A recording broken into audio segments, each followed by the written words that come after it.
Maayong adlaw, kumusta kayo dyan? So guys, nandito tayo sa bahay ni Madam Arlene kasi kukunin natin ang pasalubong from Pinas. So thank you so much Madam Ellen tsaka Madam Arlene sa pasalubong. Mamaya guys, ipakita ko sa inyo kung ano yung mga na-receive nating pasalubong. At dumiretso na kami dito sa may isdaan kasi bibili kami ng fish. Alam nyo guys, yung isang fish na yan, minsan tag 1 KD yan. Naalala ko si Ma'am Jules, nagbebenta din siya ng mga ornamental fish pero hindi ko lang alam kung magkano. Kaya isang beses tinanong ko siya kung saang lugar siya kasi nga gusto ko sanang bumili kaso taga Davao pala siya pero sabi naman niya may umu-order din ng mga isda papuntang CDO. O diba ang galing, parang nakakawala kasi sila ng stress.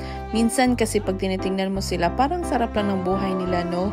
Pasalom-salom lang, parang ganon. So, bumili din ako pala guys ng ng lagayan ng tubig nila. Kasi yung tubig kasi na nandun sa bahay is isa lang siya. So, para hindi ako mag-refill ng refill, kailangan kong bumili ng isa pang water nila. Sa tindahan na ito guys, meron din silang binibentang mga birds, mga budgies. So, dito ko rin yung ibang budgies ko nabili. Tag 1.5 KD ang isa. Tapos dito, may isang aso guys. Parang pinapa-adapt to guys. O, diba? Ang cute ng aso guys. Pagkatapos ito guys, umuwi na ako sa bahay.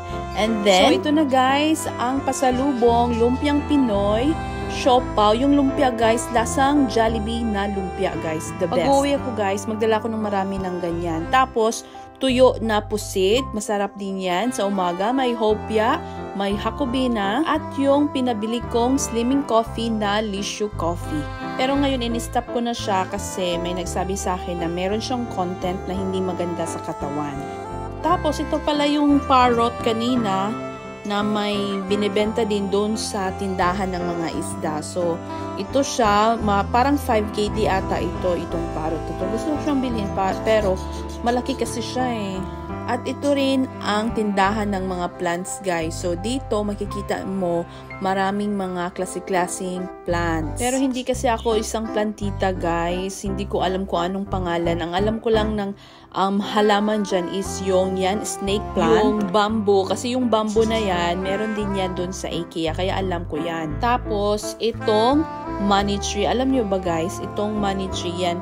Yan ang money tree guys. So, meron ako niyan sa bahay kasi binentahan ako ng driver ko ng money tree. Kaya, bumili na lang ako. So, nandun siya sa kwarto. And then, yung nasa baba, hindi ko na alam guys kung anong mga pangalan nila. Kayo na lang mag-search sa Google kung ano ang mga name niyan. And then, yung mga plants dito guys, nagpepresyo siya ng mga nasa 2KD to 5KD. Depende guys sa laki at kung gaano siya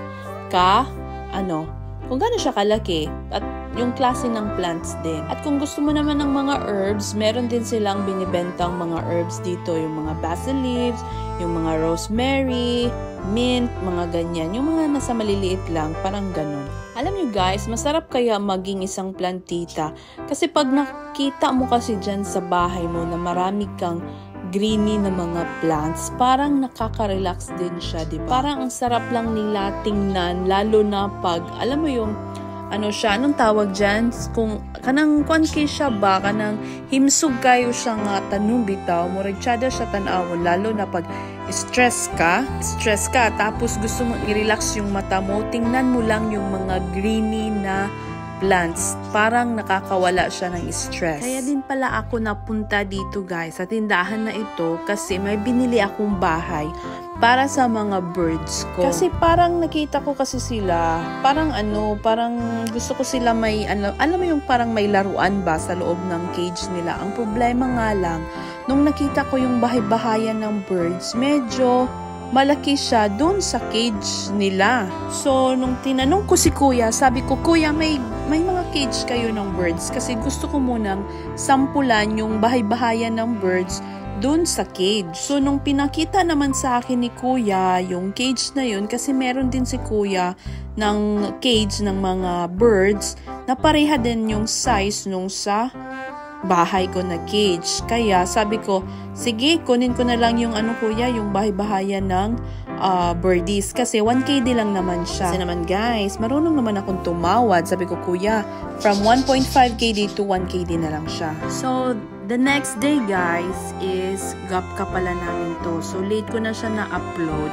Papakita ko lang sa inyo yung venue kung saan kami nag-gapka. So dito pala ito sa My Jumeirah Hotel. So open pala ito guys. Nasa labas ito ng hotel.